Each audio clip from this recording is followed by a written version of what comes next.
Nobel বিজয়ী doctor Yunus সহ বাংলাদেশের অন্তর্বর্তীকালীন সরকারের দায়িত্ব নিয়েছেন 17 জন ব্যক্তি। আসুন আমরা এদের পরিচয় জেনে নেই। বাংলাদেশের অন্তর্বর্তীকালীন সরকার প্রধানের দায়িত্ব নিয়েছেন ডক্টর ইউনূস। তিনি গ্রামীণ ব্যাংকের প্রতিষ্ঠাতা। শান্তিতে নোবেল বিজয়ের পর সারা বিশ্বে তার সুনাম ছড়িয়ে পড়েছে।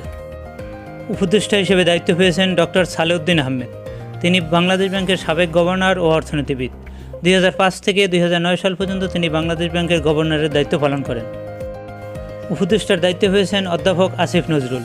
তিনি লেখক, সংবিধান বিশেষজ্ঞ, কলামিস্ট। তিনি ঢাকা বিশ্ববিদ্যালয়ের আইন বিভাগের অধ্যাপক। আসিফ মাহমুদ সজীব, তিনি বৈষম্য বিরোধী ছাত্র আন্দোলনের অন্যতম সমন্বয়ক। মোহাম্মদ নাহিদ ইসলাম, তিনিও বৈষম্য বিরোধী ছাত্র আন্দোলনের অন্যতম সমন্বয়ক।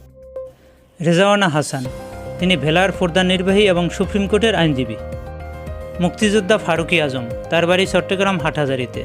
তিনি 1971 সালের মুক্তিযুদ্ধে অপারেশন জ্যাকপটের উপ অধিনায়ক ছিলেন। আফহামা খালিদ হাসান, লেখক, গবেষক এবং হেফাজত ইসলামের সাবেক নায়েবে আমির ছিলেন। আদিলুর রহমান খান, সাবেক deputy attorney general. As Hasan Arif, 2001 থেকে 2005 সাল পর্যন্ত অ্যাটর্নি জেনারেলের দায়িত্বে ছিলেন।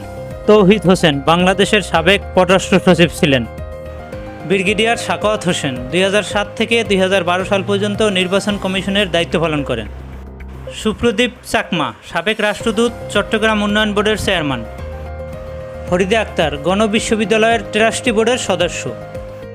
বিধান রঞ্জন রায়, জাতীয় মানসিক স্বাস্থ্য ইনস্টিটিউটের সাবেক পরিচালক। নূরজাহান বেগম, গ্রামীণ ব্যাংকের সাবেক ব্যবস্থাপনা পরিচালক। শারমিন মুর্শেদ, আন্দোলনকর্মী এবং বরতিয়ার প্রধান নির্বাহী কর্মকর্তা।